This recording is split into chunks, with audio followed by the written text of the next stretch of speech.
Students, good morning. आज आपण नवीन topic 11th स्टँडर्डचा study करणार आहे, पिरियडिक टेबल. हा टॉपिक तुम्ही 10th स्टँडर्डला तुम्ही थोडाफार याचा स्टडी केलेला आहे. इलेमेंटचं सिस्टमॅटिक क्लासिफिकेशन कसं करायचं, त्यानंतर इलेमेंटची अरेंजमेंट पिरियडिक टेबल मध्ये ग्रुप्स आणि पिरियड मध्ये कशी केली होती याची बेसिक आयडिया तुम्हाला 10th स्टँडर्डला झालेली आहे. ओके, आता पिरियडिक टेबल मध्ये लक्षात घ्या, सुरुवातीला आपला जो मॅटर होता, मॅटरचं क्लासिफिकेशन आपण 3 टाइप मध्ये केलं होतं. तुम्हाला माहिती आहे, इलेमेंट्स, कंपाऊंड्स आणि मिक्सचर्स. ओके, आता याच्यामध्ये फक्त पिरियडिक टेबल मध्ये आपण इलेमेंटचं सिस्टमॅटिक स्टडी करणार आहे.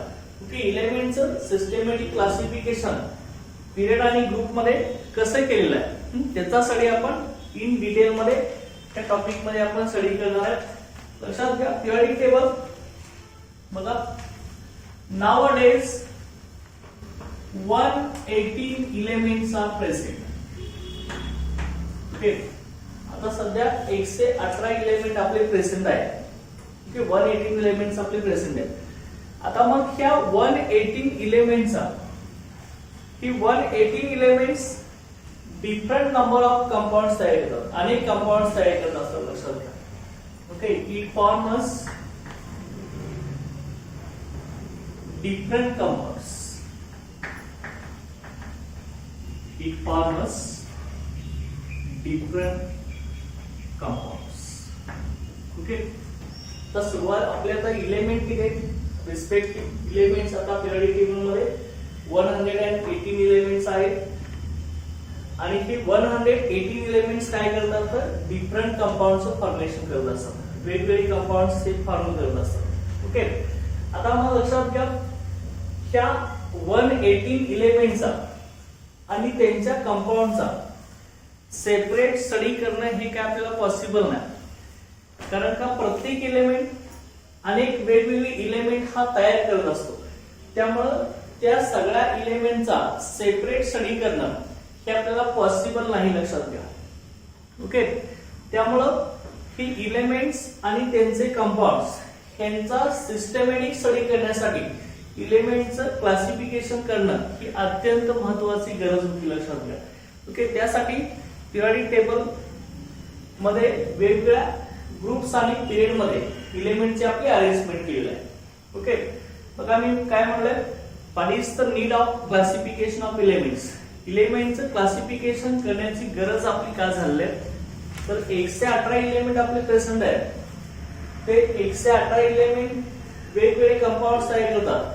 मग त्या इलेमेंटचा आणि त्यांच्या कंपाउंडचा सिस्टमॅटिक स्टडी करणं हे अत्यंत महत्त्वाचं होतं. लक्षात घ्या, कारण का प्रत्येक इलेमेंट आणि त्यांचे कंपाउंड्स यांचा सेपरेट स्टडी आपण करू शकत नाही. त्यासाठी इलेमेंट्स आणि त्यांचे कंपाउंड्स यांचा सिस्टमॅटिक स्टडी करण्यासाठी इलेमेंटचं क्लासिफिकेशन करणं ही गरज भासू लागली. लक्षात घ्या. मग त्याच्यानंतर इलेमेंटचं सिस्टमॅटिक क्लासिफिकेशन करायला सुरुवात केली. त्यामध्ये डोबेरायनर सँडविच होता, हे तुम्ही 10th स्टँडर्डला पडले. डोबेरायनर ट्रायल झाले, न्यूलँड ऑक्टेव्ह झाले. ओके, त्यानंतर मग आपला मेंडेलिव्हनं पिरियडिक टेबल प्रपोज केला. त्यानंतर मॉडर्न पिरियडिक टेबल आपला मोसले ह्या सायंटिस्टनं प्रपोज केलेला आहे. ओके, हे तुम्ही बघितलेलं आहे. आता बघा, आता आपल्या इथं सांगायचं काय, पिरियडिक टेबल मध्ये बघा 118 इलेमेंट्स आपले प्रेझेंट आहेत. हे डिफरंट कंपाउंड तयार करतात आणि ह्या 118 इलेमेंटचा आणि त्यांच्या कंपाउंडचा सेपरेट स्टडी करणं हे पॉसिबल नाही. त्यासाठी 118 इलेमेंट आणि त्यांचे कंपाउंड्स यांचा सिस्टमॅटिक स्टडी करण्यासाठी इलेमेंटचं क्लासिफिकेशन करणं ही अत्यंत महत्वाची गरज होती. ओके, त्यासाठी पहिला जो सक्सेसफुल आणि रिमार्केबल कॉन्ट्रीब्युशन दिलेला आहे इलेमेंटचं सिस्टमॅटिक क्लासिफिकेशन करण्यासाठी, तो आपला मेंडेलिव्ह सायंटिस्ट आहे. लक्षात घ्या. ओके, मेंडेलिव्ह. ओके, त्यानं जो पिरियडिक टेबल प्रपोज केला त्याला आपण काय म्हणतो, Mendeleev's periodic table. Mendeleev's periodic table. आता मेंडेलिव्ह ह्या पिरियोडिक टेबल मध्ये, आता मेंडेलिव्ह हा रशियन केमिस्ट आहे, त्याने पिरियोडिक टेबल प्रपोज करत असताना 1869 मध्ये त्यानं पहिलं सिस्टेमॅटिक क्लासिफिकेशन एलिमेंटचं करायला सुरुवात केली लक्षात. ओके, आणि त्याच्यावेळी फक्त 1869 ला आपली एलिमेंट किती होती, फक्त 63 एलिमेंट्स हे नोन होते लक्षात. त्याच्यावेळी फक्त 63 एलिमेंट त्यावेळी माहिती होती. ओके, मग 1869 मध्ये 63 एलिमेंटचा त्यानं सिस्टेमॅटिक क्लासिफिकेशन करायला सुरुवात केली लक्षात घ्या मेंडेलिव्ह या सायंटिस्टनं. मग पहिलं रिमार्केबल कॉन्ट्रीब्युशन दिलंय मेंडेलिव्ह सायंटिस्टनं. Okay, first meaningful and systematic classification. First meaningful and systematic classification.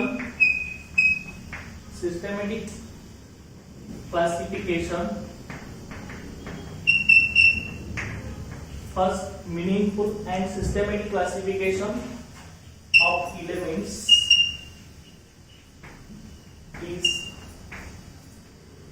made by Mendeleev scientist. Is made by Mendeleev. Okay. ह्या सायंटिस्टनं सिस्टमॅटिक क्लासिफिकेशन केलं लक्षात घ्या, मिनिंगफुल आणि सिस्टमॅटिक क्लासिफिकेशन एलिमेंट्स. ओके, आणि मग ह्या मेंडेलिव्ह ह्या सायंटिस्टनं एलिमेंटचं सिस्टमॅटिक क्लासिफिकेशन करत असताना एलिमेंटची जी अरेंजमेंट आहे ती कशी केली, तर वर्टिकल कॉलम आणि हॉरिझॉन्टल रोज मध्ये लक्षात. Vertical column elements are arranged in, एलिमेंटची अरेंजमेंट कशी केली बघा त्याने, elements arranged in vertical columns. Elements are arranged in vertical column and horizontal rows. Horizontal rows. Okay. एलिमेंटचं सिस्टमॅटिक क्लासिफिकेशन करत असताना एलिमेंटची अरेंजमेंट कशी केली त्यानं, वर्टिकल कॉलम आणि हॉरिझॉन्टल रोज मध्ये लक्षात आहे. आता मग जे वर्टिकल कॉलम मध्ये लक्षात घ्या ते आपले वर्टिकल कॉलम असेल. ठीक, त्याला आपण काय म्हणतो, वर्टिकल कॉलम असं म्हणतो लक्षात. ते आपले वर्टिकल कॉलम्स आहेत आणि हॉरिझॉन्टल रोज असे आपले, ते आपल्या हॉरिझॉन्टल रोज.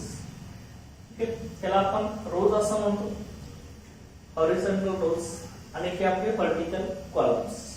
ओके, असं हॉरिझॉन्टल रोज आणि वर्टिकल कॉलम मध्ये एलिमेंटची अरेंजमेंट पहिल्यांदा मेंडेलिव्ह या सायंटिस्टने केलेली आहे. ओके, मग त्यावेळी फक्त किती एलिमेंट होते, 63 एलिमेंट होते लक्षात. त्या 63 एलिमेंटचं त्याने मिनिंगफुल आणि सिस्टमॅटिक क्लासिफिकेशन आपलं वर्टिकल कॉलम आणि हॉरिझॉन्टल रोज मध्ये त्यांनी केलं. ओके, आता मग या सायंटिस्टनं काय केलं लक्षात घ्या, ज्या एलिमेंटच्या प्रॉपर्टीज सेम आहेत ते एलिमेंट वर्टिकल कॉलम मध्ये, एकाच वर्टिकल कॉलम मध्ये अरेंज केले लक्षात घ्या. ते 63 एलिमेंट मधील समजा एक 5 एलिमेंटच्या प्रॉपर्टीज सेम आहे, मग कुठले ते 5 एलिमेंट आहेत त्या 5 एलिमेंटला एकाच कॉलम मध्ये त्यानं पोझिशन दिली लक्षात. ओके, एकाच कॉलम मध्ये ज्या एलिमेंटच्या प्रॉपर्टीज सेम आहेत त्याला एकाच कॉलम मध्ये पोझिशन दिली. परत दुसरे एलिमेंट आले, त्या परत आता समजा एक 4 एलिमेंटच्या प्रॉपर्टीज सेम असतील तर त्याला परत दुसऱ्या कॉलम मध्ये पोझिशन असे दिली केला. काय अशा त्याने काय केलं, ज्या एलिमेंटच्या प्रॉपर्टीज सेम आहेत त्या एलिमेंटना एकाच कॉलम मध्ये त्यानं सिस्टमॅटिक अरेंजमेंट करून घेतली लक्षात. ओके, आणि अशा तिनं अरेंजमेंट करून त्यानं 1905 ला त्यानं पिरियोडिक टेबल प्रपोज केला लक्षात घ्या. पिरियोडिक टेबल तयार केला. ओके, 1905 तो पिरियोडिक टेबल प्रपोज केला आणि मग त्या पिरियोडिक टेबल वरून त्या इलेमेंटच्या फिजिकल आणि केमिकल प्रॉपर्टी ह्या ऍटॉमिक मास वरती डिपेंड असतात.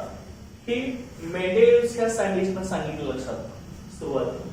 ओके, बघा मी काय म्हणतोय, इलेमेंटची अरेंजमेंट व्हर्टिकल कॉलम आणि हॉरिझॉन्टल रोज मध्ये करून त्याला असं लक्षात आलं की इलेमेंटच्या प्रॉपर्टी म्हणजे त्यांच्या फिजिकल आणि केमिकल प्रॉपर्टीज. फिजिकल प्रॉपर्टी म्हणजे त्यांची डेन्सिटी असेल, मेल्टिंग पॉइंट असेल, बॉइलिंग पॉइंट असेल.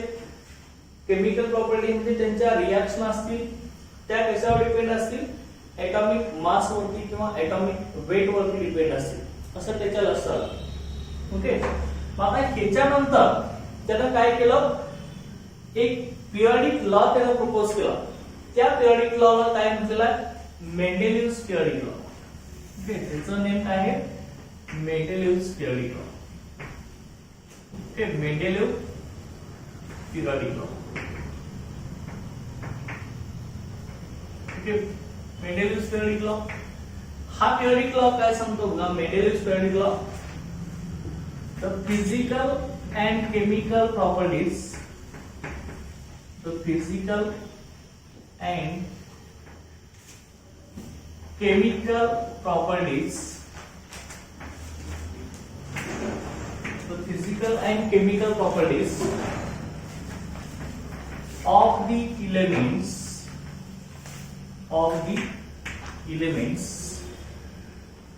are periodic functions of their atomic number. Are periodic functions of their atomic number. Sorry, atomic mass. Periodic functions of their atomic mass or atomic weight. Okay, हे लक्षात घ्या. मेंडेलिव्हने जो periodic table propose केला त्याच्यामध्ये असलेल्या इलेमेंटच्या physical आणि chemical property ह्या atomic mass वरती डिपेंड असतात किंवा ऍटॉमिक वेट वरती डिपेंड असतात. हे मेंडेलिव्हच्या सायंटिस्टने सुरुवातीला सांगितलं आणि मेंडेलिव्हने पिरियडिक लॉ प्रपोज केला. आणि त्या पिरियडिक लॉ काय सांगतो, तर इलेमेंटच्या फिजिकल आणि केमिकल प्रॉपर्टी हे त्यांच्या ऍटॉमिक मास वरती डिपेंड असतात. हे लक्षात आलं, इलेमेंटच्या फिजिकल आणि केमिकल प्रॉपर्टी कशावर डिपेंड असतात, ऍटॉमिक मास वरती डिपेंड असतात किंवा ऍटॉमिक वेट वरती डिपेंड असतात. हे मेंडेलिव्हच्या सायंटिस्टने सांगितलं, त्यालाच आपण मेंडेलिव्हज पिरियडिक लॉ असं म्हणतो. ओके, लक्षात आलं, Mendeleev's periodic law, physical and chemical properties of elements are periodic functions of their atomic mass or atomic number. Okay, आता मग ह्याच्यानंतर आता मेंडेलिव्हच्या सायंटिस्टने इलेमेंटचं सिस्टमॅटिक क्लासिफिकेशन करायला सुरुवात केली, लक्षात घ्या. मग ह्याच्यानंतर मेंडेलिव्हच्या सायंटिस्ट नंतर नेक्स्ट पिरियडिक टेबल मध्ये सिस्टमॅटिक क्लासिफिकेशन करत असताना मॉडर्न पिरियडिक टेबल हा जो प्रपोज केला तो आपला सायंटिस्ट आहे हेनरी मोसले सायंटिस्ट आहे. त्या सायंटिस्टनं रिमार्केबल कॉन्ट्रीब्युशन दिलंय मॉडर्न पिरियडिक टेबल प्रपोज करण्यासाठी आणि तोच पिरियडिक टेबल आपण आता स्टडी करणार आहोत. ओके, लक्षात आलं, ही आपली बेसिक हिस्ट्री होती. आता बघा, मॉडर्न पिरियडिक लॉ आपण स्टडी करणार आहे. मॉडर्न पिरियडिक टेबल साठी आपल्या टॉपिकचं नेम असं आहे मॉडर्न पिरियडिक टेबल. हा मॉडर्न पिरियडिक टेबल हा जो आपला प्रपोज केलाय तो आपला सायंटिस्ट कोण होता, हेनरी मोसले. ओके, बघा याच्यामध्ये मॉडर्न पिरियडिक टेबल,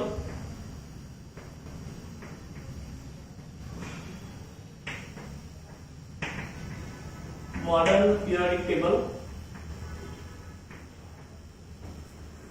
हा जो आपला मॉडर्न पिरियडिक टेबल आहे त्या मॉडर्न पिरियडिक टेबल सायंटिस्ट कुठला आहे आपला, MP मोसले ह्या सायंटिस्टनं तो पिरियडिक टेबल आपण प्रपोज केला. म्हणून आपण मॉडर्न पिरियडिक टेबललाच आपण मोसलेस पिरियडिक टेबल असं सुद्धा म्हणत असतो. ओके, काय म्हणतो आपण? मोसलेस पिरियडिक टेबल. ओके, मग बघा ह्या मोसले ह्या सायंटिस्टनं काय केलं लक्षात घ्या. इलेमेंटच्या प्रॉपर्टी स्टडी करत असताना एक्सरेचा स्टडी केला लक्षात घ्या. ओके, ही स्टडी तर characteristic X-ray spectra of elements and shows that okay एलिमेंटचा एक्सरे स्पेक्ट्रा त्याने स्टडी केला लक्षात घ्या. एक्सरे स्पेक्ट्रा म्हणजे काय? त्या एलिमेंट वरती ओके ऑब्झर्वेशन केलं एलिमेंटचा एक्सरे स्पेक्ट्रा स्टडी केला म्हणजे त्याच्यावरती सूक्ष्म असं त्याने स्टडी केला त्याच्यावरती. ओके, स्टडी केल्यानंतर त्याच्या असं लक्षात आलं की त्याच्या काय लक्षात आलं होता की जे मी सिम्बॉल काढणार आहे square root of nu. Okay, हे आपलं स्क्वेअर रूटचं सिम्बॉल आहे. न्यू म्हणजे एक आपली फ्रिक्वेन्सी आहे लक्षात घ्या. हा एलिमेंटचा एक्सरे स्पेक्ट्रा स्टडी केल्यानंतर मोसले या सायंटिस्टच्या काय लक्षात आलं तर बघा त्याने एक ग्राफ प्लॉट केला. तो ग्राफ कसा प्लॉट केला होता? square root of frequency against the atomic number. Okay, against atomic number. Atomic number आपण Z ह्या सिम्बॉलने रिप्रेझेंट करत असतो. असा त्याने ग्राफ प्लॉट केला लक्षात घ्या. ओके, कसा ग्राफ प्लॉट केलाय का? Graph of square root of frequency. Okay, ही न्यू म्हणजे फ्रिक्वेन्सी आहे लक्षात घ्यायच्या मध्ये. तर लक्षात ठेवा न्यू म्हणजे frequency. Frequency square root of frequency against atomic number. atomic number आपण कुठल्या सिम्बॉल दाखवतोय? Z. हा त्याने ग्राफ प्लॉट केला आणि ह्याच्या ग्राफचा नेचर आहे नेचर ऑफ ग्राफ. ग्राफचं नेचर आपलं कसं निघालं? स्ट्रेट लाईन निघालं लक्षात. Straight line. ओके, ग्राफचं नेचर कसं निघालं आपलं? स्ट्रेट लाईन असं नेचर निघालं. म्हणजे लक्षात घ्या अशा रीतीनं square root of frequency against atomic number Z असा त्याने ग्राफ प्लॉट केला. त्या ग्राफचं नेचर त्याचं कसं निघालं? स्ट्रेट लाईन असं नेचर निघालं. Straight line passing through origin. मग त्याच्यावरून त्याच्या असं लक्षात आलं की इलेमेंटच्या फिजिकल आणि केमिकल प्रॉपर्टी त्या ॲटॉमिक मास वरती डिपेंड नसून त्या कशावर डिपेंड आहे? ॲटॉमिक नंबर वरती डिपेंड आहे. ओके, इलेमेंटच्या फिजिकल आणि केमिकल प्रॉपर्टी ॲटॉमिक नंबर वरती डिपेंड आहे असं त्याच्या लक्षात घ्या. आता त्यानंतर मग त्यानं काय केलं की प्रूव्ह करण्यासाठी square root of frequency against atomic mass हा सुद्धा ग्राफ त्यानं प्लॉट करून बघितला. परंतु ह्या ग्राफचं जे नेचर आहे हे स्ट्रेट लाईन येत नव्हतं लक्षात घ्या. Not straight line. ओके, ह्या ग्राफचं नेचर स्ट्रेट लाईन मिळत नव्हतं. ओके, ग्राफचं नेचर स्ट्रेट लाईन मिळत नसेल तर मोस्टली ह्या सायंटिस्टनं काय सांगितलं? इलेमेंटच्या फिजिकल आणि केमिकल प्रॉपर्टी त्या ॲटॉमिक नंबर वरती डिपेंड आहे, त्या ॲटॉमिक मास वरती डिपेंड नाही. ओके, मग त्यामुळं त्यानं नवीन मॉडर्न पिरियडिक लॉ मोस्टली ह्या सायंटिस्टनं मग प्रपोज केला. तो मग मॉडर्न पिरियडिक लॉ काय आपला बघा. Okay, modern periodic law important आहे आपला. मॉडर्न पिरियडिक लॉ हा प्रपोज केला. मग हा जो मॉडर्न पिरियडिक लॉ हा काय सांगतो बघा इलेमेंटच्या फिजिकल आणि केमिकल प्रॉपर्टी ह्या आपल्या ऍटॉमिक नंबर वरती डिपेंड असतात, ऍटॉमिक मास वरती नाही. त्याच्या अगोदर आपला मेंडेलिव्हचा पिरियोडिक टेबल होता, त्यानं काय सांगितलं होतं, इलेमेंटच्या फिजिकल आणि केमिकल प्रॉपर्टी ऍटॉमिक त्याच्यावर डिपेंड असतात, वेट वरती किंवा ऍटॉमिक मास वरती डिपेंड असतात. ओके, परंतु मोस्ले आणि सायंटिस्टनं ग्राफचा एक्सरे स्पेक्ट्रा स्टडी केला सगळ्या इलेमेंटचा. एक्सरे स्पेक्ट्रावरून त्यानं square root of frequency against atomic number हा ग्राफ प्लॉट केला. ग्राफचा नेचर स्ट्रेट लाईन निघाला शॉर्टकट, आणि तोच ग्राफ त्यानं square root of frequency against atomic mass plot केल्यावरती स्ट्रेट लाईन निघत नव्हतं. त्याच्यावर त्यानं काय कन्क्लुजन केलं, इलेमेंटच्या फिजिकल आणि केमिकल प्रॉपर्टी ऍटॉमिक त्याच्यावर डिपेंड असणार आहे नंबर वरती. म्हणून मॉडर्न पिरियोडिक लॉ काय सांगतो लक्षात घ्या, तर फिजिकल अँड केमिकल प्रॉपर्टीज, तर physical and chemical property, physical and chemical properties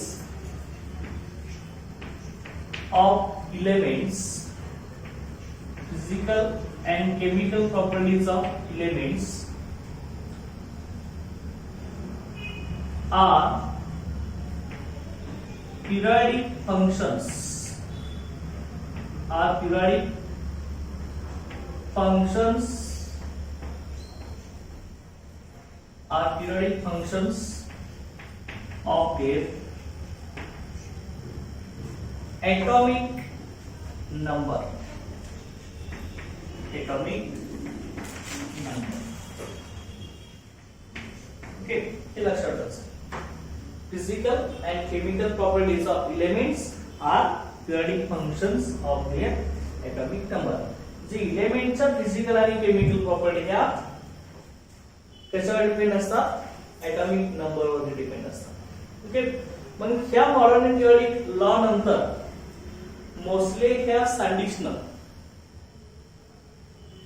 जे 118 इलेमेंट्स आपले जे प्रेझेंट आहेत ते ह्या सगळ्या इलेमेंटची अरेंजमेंट जी आहे ती इलेमेंटच्या increasing order of atomic number नुसार त्याला पिरियोडिक टेबल मध्ये अरेंजमेंट करून घेतली सर.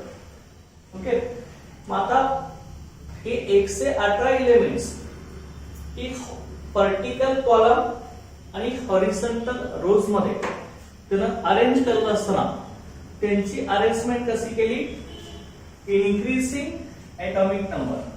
ओके, ऍटॉमिक नंबरच्या इन्क्रीजिंग ऑर्डर नुसार त्यानं अरेंजमेंट केलं सर.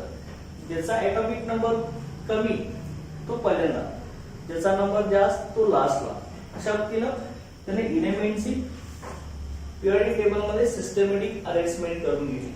ओके, हा आपला मॉडर्न पिरियोडिक लॉ आहे, लक्षात घ्या, इथे लक्षात ठेवायचं. आणि ह्याच्यानंतर मग आपल्याला आता काय स्टडी करायचं, structural features of long form of periodic table. म्हणजे आपला मोस्ले सायंटिस्टनं जो मॉडर्न पिरियोडिक टेबल प्रपोज केलेला आहे त्याचा लॉन्ग फॉर्म कसा आहे, म्हणजे त्याचं अरेंजमेंट इलेमेंटची ग्रुप आणि पिरियड मध्ये ही कशी केलेली आहे ते आपण आता स्टडी करणार आहे. ओके, आता लक्षात घ्या, त्यामध्ये structural features of long form of periodic table मध्ये आपल्याला व्हर्टिकल कॉलम जे आहे त्याच व्हर्टिकल कॉलमला काय म्हटलेलं आहे, ग्रुप्स असं म्हटलेलं, आणि हॉरिझॉन्टल रोज आहे त्या हॉरिझॉन्टल रोजला आपण पिरियड असं म्हणतो. ओके, बघा, structural features, structural features of long form of periodic table.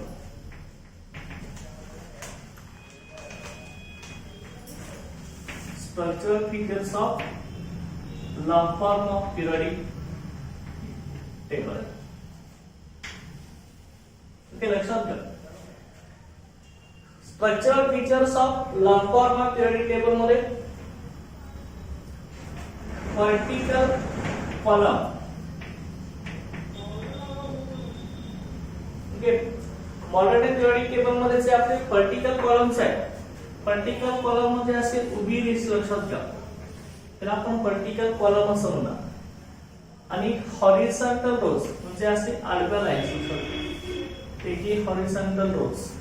Okay. Vertical column जे आहे, व्हर्टिकल कॉलम त्यालाच आपण काय म्हटलेलं आहे, ग्रुप्स असं म्हणतो. ओके. आणि हॉरिझॉन्टल रोज आहे, हॉरिझॉन्टल रोज, हॉरिझॉन्टल रोज. त्या हॉरिझॉन्टल रोज ना आपण काय म्हटलेलं आहे, पिरियड्स असं म्हणतो.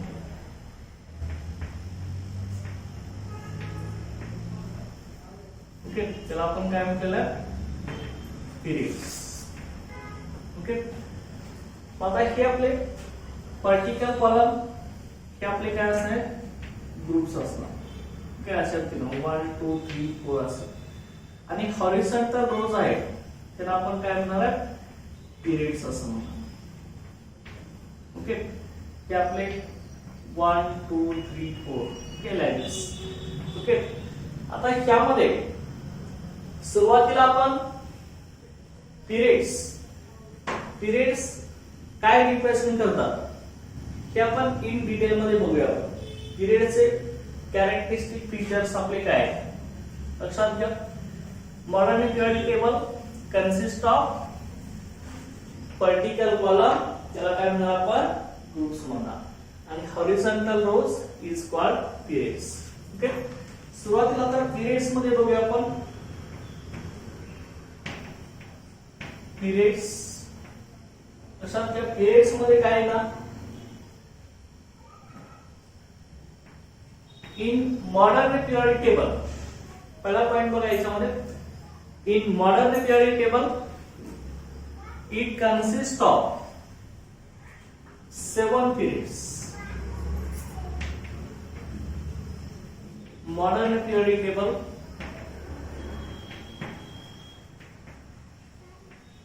consists of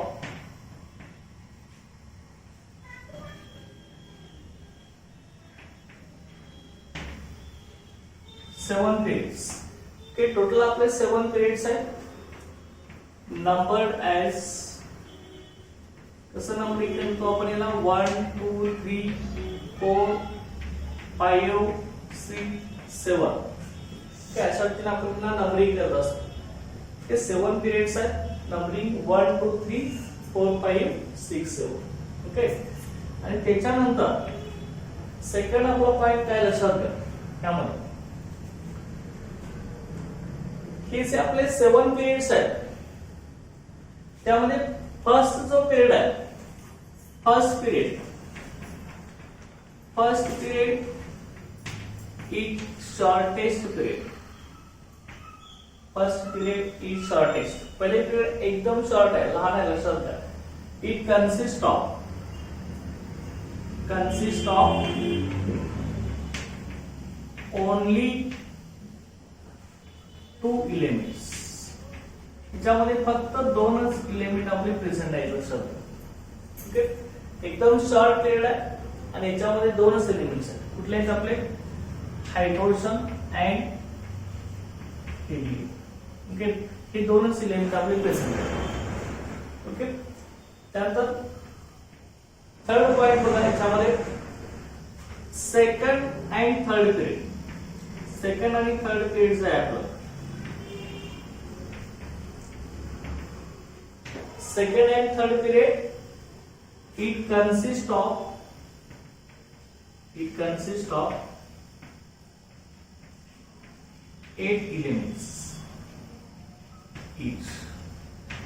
म्हणजे सेकंड आणि थर्ड पिरियड मध्ये 8 एलिमेंट्स आहेत. इथं आपण ईच म्हणले लक्षात घ्या. म्हणजे सेकंड पिरियड मध्ये सुद्धा 8 एलिमेंट्स प्रेझेंट आहेत आणि थर्ड पिरियड मध्ये सुद्धा 8 एलिमेंट्स आपले प्रेझेंट आहेत. ओके. लक्षात ठेवायचं, सेकंड आणि थर्ड पिरियड मध्ये 8 एलिमेंट प्रेझेंट आहेत. सेकंड मध्ये 8, थर्ड मध्ये पण 8 एलिमेंट्स. त्यानंतर नेक्स्ट बघा, त्यामध्ये पुढचा आपला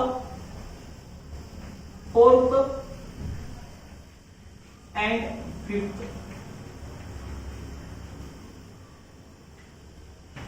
period consists of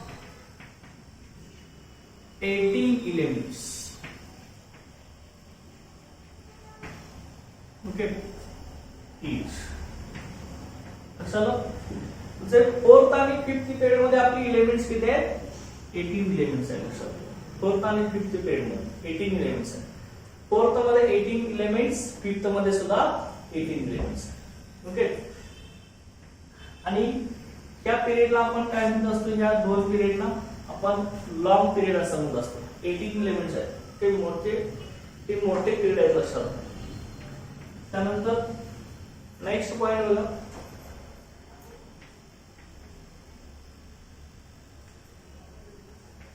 sixth period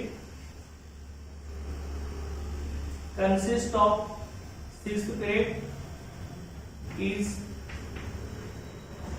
longest period. Okay, sixth period सगळ्यात लॉंग आहे, सगळ्यात मोठा असणार आहे. Okay, sixth period is longest period, consists of 32 elements each. Okay, sixth period हे सगळ्यात लॉंगेस्ट पिरियड आहे आणि याच्यामध्ये इलेमेंट्स किती आपले? 32 इलेमेंट्स आहे सगळे. त्यामुळे सगळ्यात मोठं पिरियड आहे आपलं सिक्स्थ पिरियड. ओके, आणि त्यानंतर नेक्स्ट बघा, seventh period.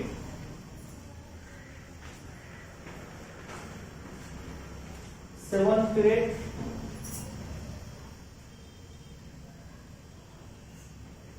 is still incomplete.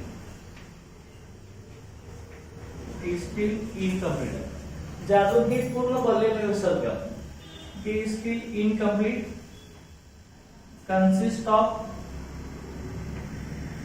23 elements. Okay, याच्यामध्ये आपली इलेमेंट्स किती आहेत? 23 इलेमेंट्स आपले प्रेझेंट आहेत असतात. ओके, आता नवीन डिस्कवर झालेले इलेमेंट आपले 7th पिरियड मध्ये एला चालू झाले, म्हणून त्याचा सिस्टमॅटिक स्टडी, त्याच्या फिजिकल आणि केमिकल प्रॉपर्टी अजून ह्याच्या आलेले आहेत. ओके, फक्त ह्यातल्या 23 इलेमेंट्सच आपण फिजिकल आणि केमिकल प्रॉपर्टी स्टडी करू शकतो.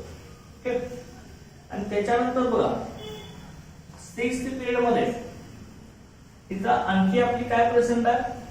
And 6th period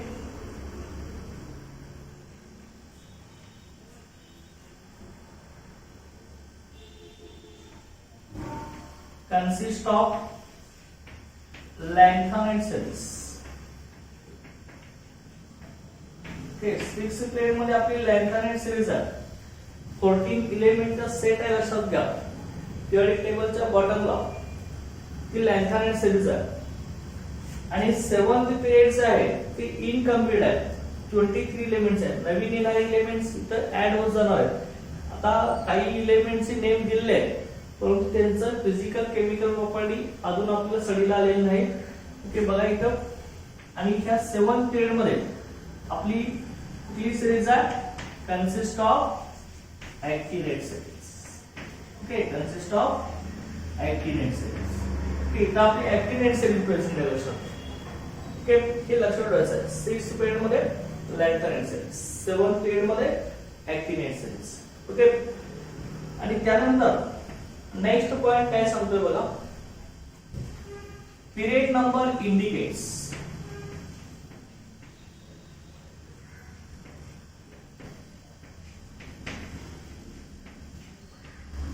period number indicates. Period number काय इंडिकेट करतो बघा? Number of shells. Number of shells. Period number indicates number of cells in atom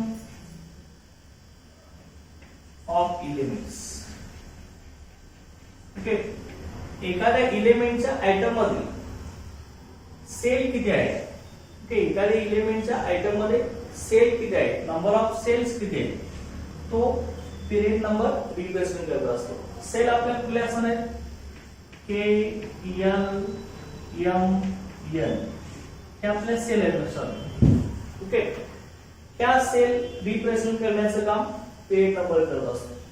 म्हणजे लक्षात घ्या, पिरियड नंबर 1 असेल तर त्याच्यामध्ये एकच सेल असणार, कुठली के असणार. ओके. पिरियड नंबर 2 असेल तर ह्याच्यामध्ये 2 सेल असणार, कुठल्या के आणि एल. पिरियड नंबर 3 असेल तर 3 सेल के एल एम. पिरियड नंबर 4 असेल तर के एल एम एन. काय अशा 3 ह्या सेल प्रेझेंट असतात. पुढं ओ पी क्यू अशा 3 असणार आहेत. ओके. हा नंबर ऑफ सेल्स रिप्रेझेंट कोण करत असतो, पिरियड नंबर. जेवढा पिरियडचा नंबर असतो तेवढा नंबर ऑफ सेल असतात लक्षात. एखाद्या एलिमेंटच्या ऍटम मध्ये किती सेल प्रेझेंट आहेत हे रिप्रेझेंट करण्याचं काम पिरियड नंबर करत असतो. ओके. म्हणजे तो एलिमेंट फर्स्ट पिरियड मध्ये असेल तर त्याच्यामध्ये 2 सेल असणार. तो एलिमेंट सेकंड सेल मध्ये असेल तर त्याच्यामध्ये 2 सेल आपले प्रेझेंट असणार आहेत. ओके. लक्षात आहे हे आपले पिरियड्स आहेत सगळे लक्षात घ्या. बघा हे पॉइंट काय सांगितलं आपण याच्यामध्ये, modern periodic table consists of 7 periods numbered as 1 2 3 4 5 6 7. First period हे कसं आपलं शॉर्टेस्ट पिरियड आहे, consist of only 2 elements hydrogen and helium. आणि second and third period consist of 8 element. दोघांच्यात 8 एलिमेंट्स आहेत. सेकंड मध्ये 8, थर्ड मध्ये 8, fourth and fifth period 18 elements आहेत. फोर्थ मध्ये 18, फिफ्थ मध्ये पण 18. सिक्स्थ पिरियड लॉंगेस्ट पिरियड आहे, सगळ्यात लॉंग पिरियड 30 एलिमेंट्स आहेत. आणि याच्यामध्ये कुठली सिरीज आहे, लॅथॅरेंट सिरीज आहे. लक्षात घ्या ही पिरियडिक टेबलच्या बॉटमला सेपरेट आपण स्टडी करतो, हे तुम्हाला थोडंफार झालेलं आहे. त्यानंतर 7th पिरियड हे स्टील इनकम्प्लीट आहे. 23 एलिमेंट्स आपण आतापर्यंत स्टडी करतोय. बाकीचे एलिमेंट सुद्धा डिस्कवर होऊन आलेले आहेत आता. कंसिस्ट ऑफ ऍक्टिन सिरीज, ज्यामध्ये ऍक्टिन सिरीज आणि पिरियड नंबर काय इंडिकेट करतो, number of shells in atoms of elements. Okay. तर चलो हे आपले पिरियड्स आहेत. म्हणजे हॉरिझॉन्टल रोजलाच आपण काय म्हणतो, पिरियड्स असं. ओके. आता त्याच्यानंतर पिरियड नंतर आता आपल्याला ग्रुप्स बघायचं, particle columns. Okay. Modern periodic table मधील पर्टिकल कॉलम जे आहे त्यांना आपण काय म्हणतो असतो, ग्रुप्स असं म्हणतो. लक्षात बघा. मग आता ग्रुप्सचा स्टडी आपण आता कसा करणार आहे बघा.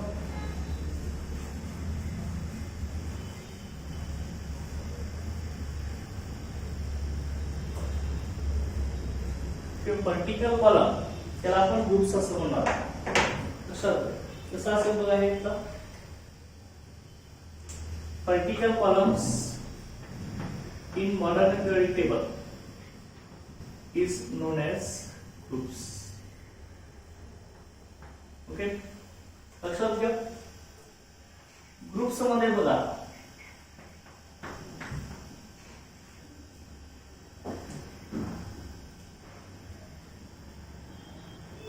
In groups in modern periodic table मध्ये according to IUPAC system total आपले 18 ग्रुप्स आपले प्रेझेंट आहेत. लक्षात घ्या. बघा groups according to IUPAC system, IUPAC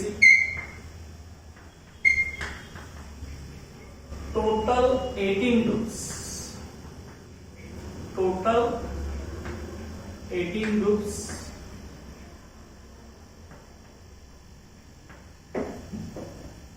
present in,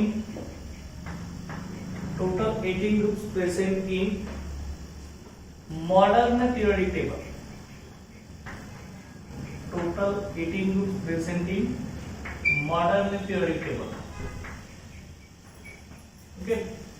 जे मॉडर्न पिरियडिक टेबल मध्ये टोटल किती ग्रुप्स आहेत, 18 ग्रुप्स आहेत. हे कुणी सांगितलं, IUPAC सिस्टीम नुसार. ओके. मॉडर्न पिरियडिक टेबल मध्ये आपले 18 ग्रुप्स झाले. लक्षात घ्या. मॉडर्न पिरियडिक टेबल मध्ये कुठला टेबल आपला, मोस्टलेस पिरियडिक टेबल. ओके. आता लक्षात घ्या IUPAC सिस्टीम ही आपली नॉमेनक्लेचर सिस्टीम आहे. त्याचं लॉंग फॉर्म काय आपला, international union of pure and applied chemistry. Okay. International union of pure and applied chemistry. Okay. IUPAC system total 18 groups आहेत. तर ह्याच्यामध्ये बघा फर्स्ट जो ग्रुप आहे, first group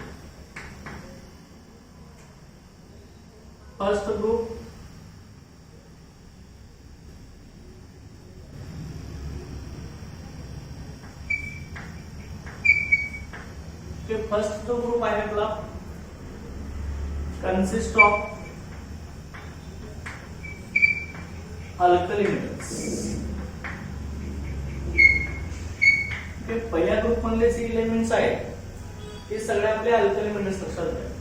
first group consist of alkali metals. Okay, पहिल्या group मध्ये असणारे सगळे एलिमेंट आपण अल्कली मेटल असं म्हणतो. ओके, कारण का त्या मेटलचे ऑक्साइड्स आणि हायड्रोक्साइड्स हे अल्कलाइन इन नेचर असतात, जे बेसिक इन नेचर असतात. समजा तुम्ही इथला सोडियम घेतला असेल, सोडियमचा ऑक्साइड Na2O, ऑक्साइड हायड्रोक्साइड आपला Na sodium hydroxide, sodium oxide, ही अल्कलाइन इन नेचर असतात. अल्कलाइन मध्ये काय बेसिक असतात, लक्षात, बेसिक इन नेचर, म्हणून याला अल्कली मेटल असं म्हणतात. ओके, फर्स्ट ग्रुप मध्ये आपले सगळे कुठले एलिमेंट्स आहेत, अल्कली मेटल्स आहेत, लक्षात. ओके, त्याच्यानंतर second group consist of, second group मध्ये अल्कलाइन अर्थ मेटल्स आपले प्रेझेंट आहेत. Consist of alkaline earth metals. Okay, second group मध्ये अल्कलाइन अर्थ मेटल्स आपले प्रेझेंट आहेत. आता अल्कलाइन अर्थ मेटल का म्हटलेलं आहे, तर ह्या मेटलचे ऑक्साइड्स आणि हायड्रोक्साइड हे आपले अर्ध क्रस्टमध्ये येत असतात. म्हणजे आपण समजा मॅग्नेशियम जर घेतला असेल, मॅग्नेशियमचे ऑक्साइड MgO आणि हायड्रोक्साइड MgOH+. हा मॅग्नेशियम ऑक्साइड आहे आणि हा कुठला आपला मॅग्नेशियम हायड्रोक्साइड. पण ह्यांचे ऑक्साइड्स आणि हायड्रोक्साइड हे अर्ध क्रस्टमध्ये असतात, म्हणजे जमिनीच्या खाली असतात, लक्षात घ्या, मातीमध्ये असतात. म्हणून ह्यांना काय म्हणलं, अल्कलाइन अर्थ मेटल असं म्हणतात. ओके, जे सेकंड ग्रुप मध्ये कोण असणार आहे आपलं, अल्कलाइन अर्थ मेटल असणार, आणि फर्स्ट ग्रुप मध्ये कोण असणार आहे, अल्कली मेटल असणार, लक्षात ठेवायचं. आणि त्यानंतर नेक्स्ट बघा, आता पुढच्या याच्यामध्ये पॉइंट आपला काय, कॅरेक्टरिस्टिक पॉइंट. सेकंड ग्रुप आपला झाला. त्यानंतर नेक्स्ट बघा, ग्रुप